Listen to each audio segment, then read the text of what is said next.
A'udzu billahi minasyaitonir rajim. Bismillahirrahmanirrahim. Assalamualaikum warahmatullahi wabarakatuh. Innal hamdalillahi ta'ala nahmaduhu wa nasta'inuhu wa nastaghfiruh wa nu'minu bihi wa natawakkalu alayhi wa na'udzu bihi min shururi anfusina wa min sayyiati a'malina. Man yahdihillahu fala mudilla lahu wa man yudlilhu fala hadiya lahu. Asyhadu an la ilaha illallah wahdahu la syarika lah wa asyhadu anna Muhammadan 'abduhu wa rasuluh la nabiyya wa la rasula ba'dah. Qala Allah ta'ala fi kitabihil karim ba'da an aqula a'udzu billahi minasyaitonir rajim. Bismillahirrahmanirrahim. Ya ayyuhalladzina amanu taqullaha haqqa tuqatih wa la tamutunna illa wa antum muslimun. Wa qala habibuna Muhammad sallallahu alaihi wasallam, man ahya sunnati faqad ahabbani wa man ahabbani kana ma'i fil jannah. Wa qala khairukum man ta'allama al-Qur'ana wa 'allamah.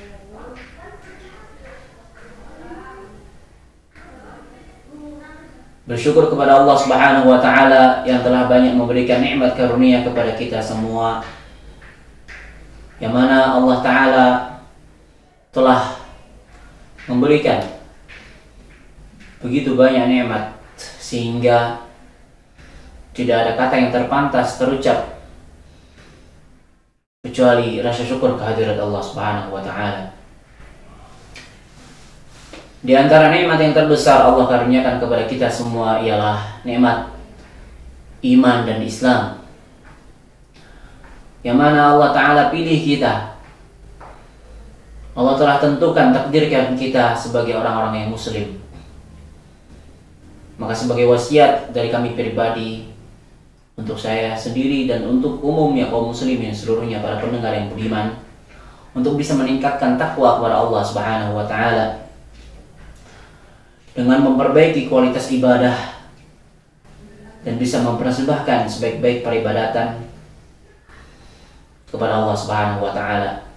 Karena itu adalah sebaik-baik ungkapan rasa syukur kepada Allah Subhanahu wa taala. Dialah Allah Subhanahu wa taala yang telah memberikan kepada kita umur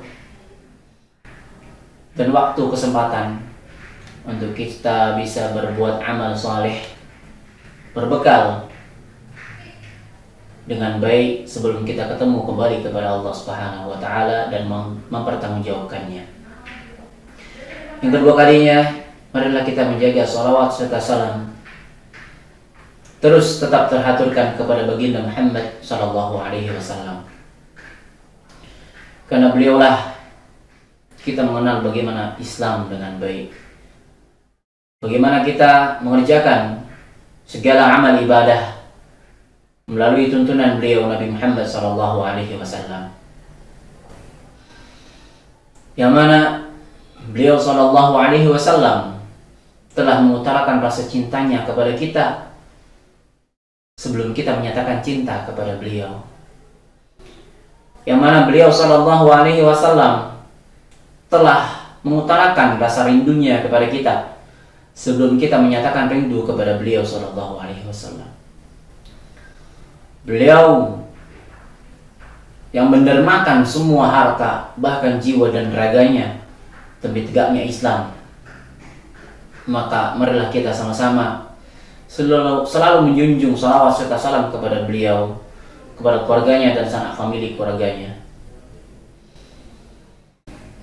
Yang mudah-mudahan dengan itu semua kita akan pantas, kita akan layak mendapatkan syafaat beliau di yaumil qiyamah nanti. Amin amin ya rabbal alamin. Pendengar budiman ya rahimahullah, rahimani wa rahimakumullah, kita adalah umat akhir zaman, yang mana Allah Subhanahu wa taala telah janjikan dengan begitu banyak kenikmatan, yang mana juga nabinya menjadi nabi yang terbaik, Beliau adalah Nabi Muhammad SAW. Diutus kepada kita semua dengan membawa risalah yang terbaik, kitab yang terbaik, yakni Al-Quranul Karim. Yang itu semua menjadi landasan fondasi bagi kita sebagai muslim untuk berkehidupan yang sebentar di muka bumi ini. Yang harusnya kita memahami bahwasanya Al-Quran adalah fondasi daripada keislaman. Al-Quran adalah pedoman bagi kaum muslimin agar bisa terarah, terbimbing hidupnya yang sebentar ini di dunia. Marilah kita kembali kepada Al-Quran. Kita pegang teguh Al-Quran sebagai pedoman, sebagai tuntunan. Marilah kita baca dan maknai, fahami, dan juga bisa mengamalkan dan menyebarkan kepada seluruh umat. Yang mana sudah kita pahami daripada Al-Quran ini, pahalanya luar biasa. Ya Allah sudah janjikan kepada kita semua. Nabi SAW pernah sabdakan bahwasanya bukanlah alif lam mim satu huruf, melainkan alif satu huruf, lam satu huruf, dan mim satu huruf. Yang mana setiap hurufnya Allah akan janjikan, ganjarkan kepada kita pahala demi pahala yang terhitung luar biasa dahsyat hitungannya. Yang termaktub dalam hadis adalah 10 kebaikan. Yang satu kebaikan ini Masya Allah lebih baik daripada dunia dan seisinya. Marilah kita menjaga Al-Quran sebagai bacaan pedoman kita, tuntunan hidup kita. Dan kita akan menikmati bagaimana indahnya hidup dengan tuntunan Al-Quranul Karim. Yang menjadi harus pengetahuan bagi kita semua adalah segala hal yang berkaitan dengan Al-Quran, insya Allah Ta'ala akan muliakan. Allah janji, Allah akan berikan janjinya kepada para penjaga Al-Quran, orang pemegang Al-Quran, orang-orang yang melindungi Al-Quran di dunia dan di akhirat dengan kejayaan, kesuksesan. Yang bila mana segala hal yang berkaitan dengan Al-Quran, Allah akan jaga, Allah akan muliakan. Sebagai contoh, kita adalah umat yang terakhir yang berpenghuni di dunia ini. Dan umat ini menjadi umat yang termulia di antara umat-umat yang pernah ada. Tidak lain tidak bukan, sebabnya adalah karena Al-Quran diturunkan kepada umat ini. Begitupun nabinya, Nabi Muhammad SAW. Beliau adalah nabi yang terbaik, pemimpin para nabi dan rasul, kekasihnya Allah Subhanahu wa taala, Habibullah. Beliau dimuliakan juga karena Al-Quran diturunkan kepada beliau. Beliau menjadi nabi yang terbaik, nabi pilihan Allah Subhanahu wa taala untuk menerima kitabullah Al-Quran ini. Tidak cukup sampai situ. Kita fahami bahwasanya ada malaikat yang menjadi wasilah Al-Quran diturunkan, yakni Jibril alaihissalam.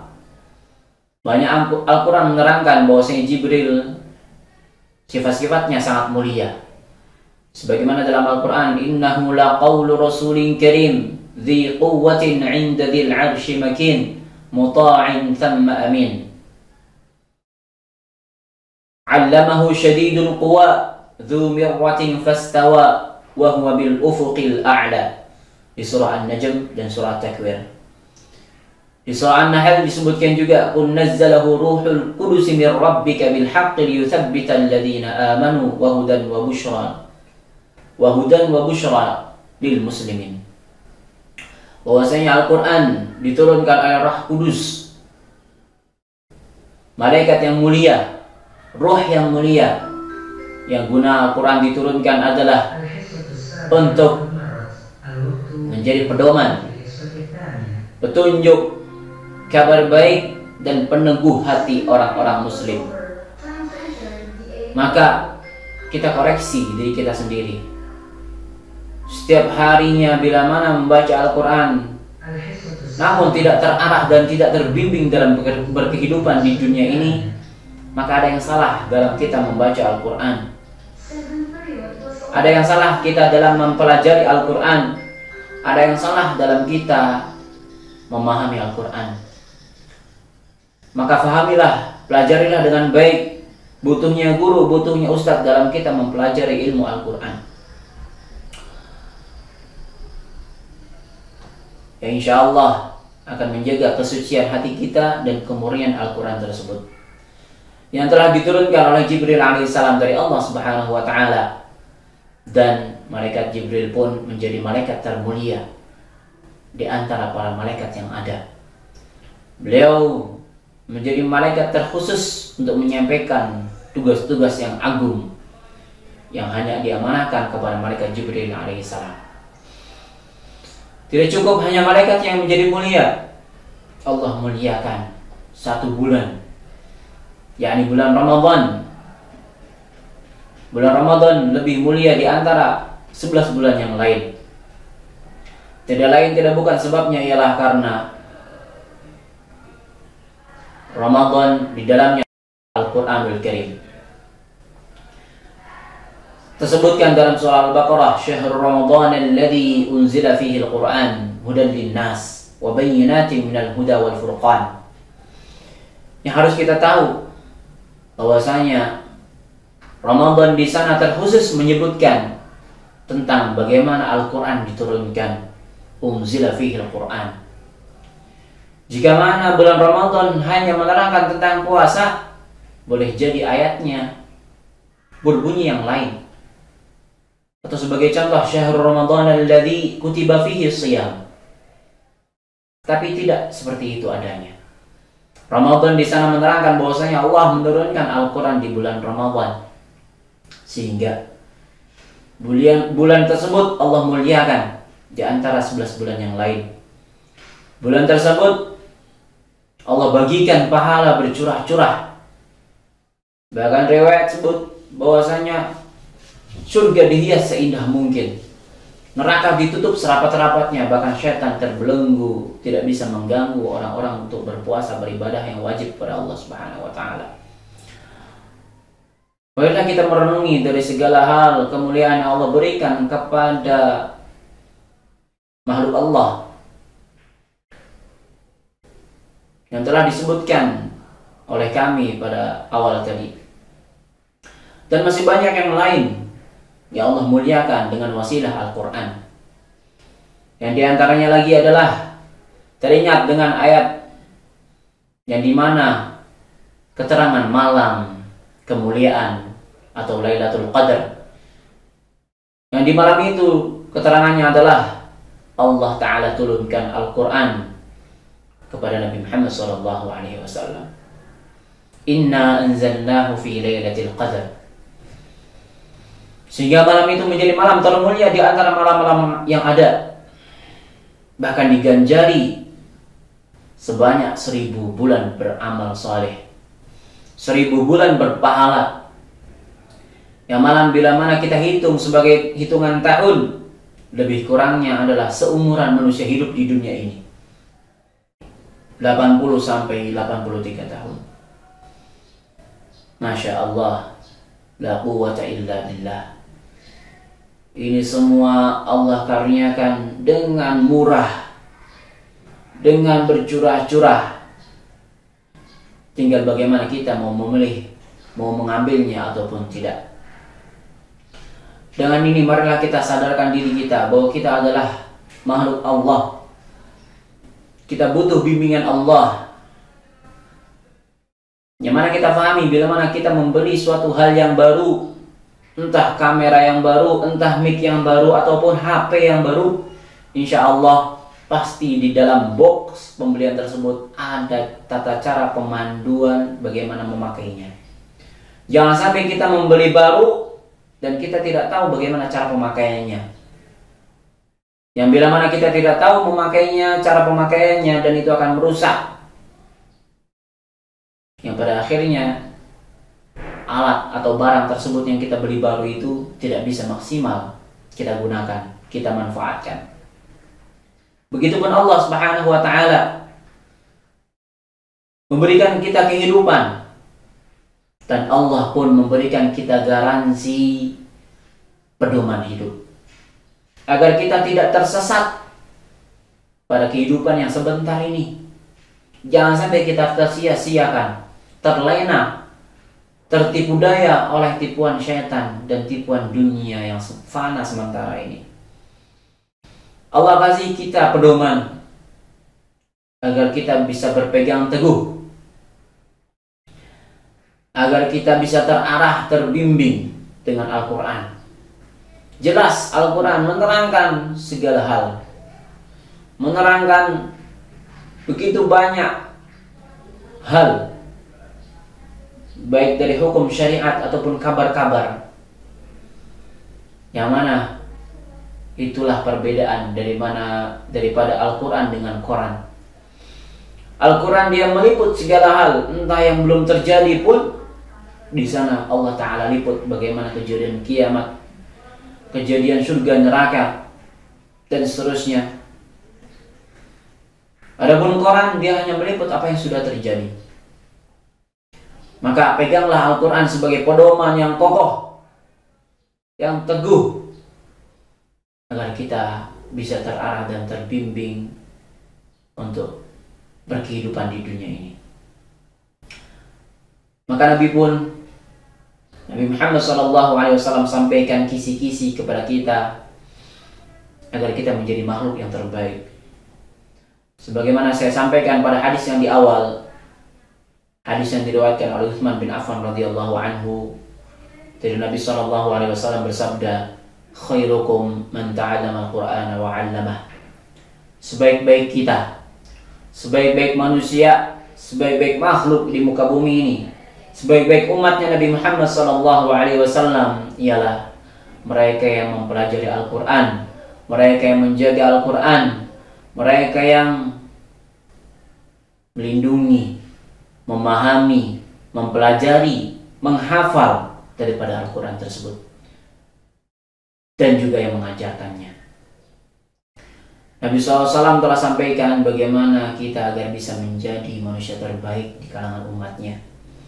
Maka marilah kita luangkan diri kita, dermakan waktu kita, sisihkan, ambil waktu lebih agar kita bisa berkhalwat kepada Allah dengan membaca Al-Quran, dengan memahami dan mengetahui apa maksud Allah Ta'ala memberikan kita kehidupan di dunia ini, yang tidak lain tidak bukannya adalah untuk beribadah kepada Allah, untuk bertakwa kepada Allah Subhanahu wa Ta'ala. Teringat sebuah kisah yang telah disampaikan oleh guru kami saat kami masih belajar, yang mana kisah tersebut disebutkan sebagai perumpamaan yang ini boleh jadi terjadi di antara pemuda-pemuda akhir zaman dengan pemudi-pemudi akhir zaman. Tersebutkan kisah seorang pasangan suami istri yang telah menikah, yang mereka berbeda daripada background, berbeda daerah, berbeda bahasa, dan berbeda daripada negara bahkan. Mereka terpaut jauh karena ada kewajiban masing-masing. Seorang pemuda yang telah menjadi suami terpisahkan oleh kekasihnya yang tercinta karena ada suatu kewajiban. Yang singkat kata, seorang istri yang solehah tadi mengirimkan surat cintanya kepada suaminya dengan berbentuk email. Maka dengan antusiasnya, seorang pemuda yang telah menjadi suami tadi menerima pesan email dari istrinya. Dia akan membaca sungguh-sungguh. Yang ternyata karena berbeda bahasa di antara mereka, si suami tadi tidak mampu membaca surat dari istrinya tadi tersebut. Maka singkat kata, suami ingin berkorban, ingin cari tahu apa maksud isi surat dari istrinya tercinta tadi. Dia memberikan kamus. Kalau misal kata istrinya adalah orang Inggris, dia beli kamus Inggris. Istrinya orang Portugis, dia beli kamus bahasa Portugal, bahasa Portugis. Atau bahkan mungkin daerah Indonesia, antar Batak ataupun bahasa Sunda atau bahasa Jawa atau bahasa Madura mungkin, dia membeli kamus itu, perangkat tadi, yang mana dengan perangkat itu dia ingin ada pengorbanan, ada usaha dalam dia memahami isi surat dari istrinya tadi. Dia ingin tahu apa maksud surat cinta dari istrinya yang ditujukan kepada dirinya. Dan dia tidak cukup membacanya hanya 1 kali atau 2 kali atau bahkan 5 kali, 10 kali. Tidak cukup. Mungkin bisa ratusan kali, bahkan ribuan kali. Ketika dia bosan membacanya, dia akan berbuat yang lebih. Dia akan print out daripada surat yang tadi masih di monitor. Dia ingin berbentuk kertas, maka dia akan print. Tidak cukup sampai situ, dia khawatir dengan kertas surat cinta dari istrinya akan rusak, maka dia akan laminating mungkin. Bahkan ada perlakuan yang lebih lagi. Dia akan taruh dalam figura, diletakkan di figura dan dipajang di kamarnya. Karena itu semua sebagai tanda. Semua perlakuan suami tadi sebagai tanda kepada istrinya bahwa dia cinta kepada istrinya tadi. Maka perumpamaan ini pun yang seharusnya menjadi perumpamaan kita dengan Allah Subhanahu wa ta'ala. Perumpamaan kita dengan Allah dan Al-Qur'annya. Yang mana Allah adalah kekasih kita. Allah adalah tempat kita bergantung. Allah adalah tempat kita meminta. Dan Allah Ta'ala pun saking cintanya kepada kita, Allah Ta'ala berikan kepada kita pedoman. Surat cintanya Allah yang dikirimkan oleh para malaikatnya dan juga oleh para rasulnya, nabinya, yakni Nabi Muhammad SAW. Marilah kita membaca Al-Quran dengan penuh cinta, memahaminya dengan baik. Yang itu semua adalah sebagai tanda cintanya Allah Subhanahu wa ta'ala kepada kita, agar kita bisa terarah dalam berkehidupan di dunia ini. Barakallahu fikum, jazakumullah khair, ahsanal jazaa. Wa akhiru da'wana alhamdulillahi rabbil alamin. Assalamualaikum warahmatullahi wabarakatuh.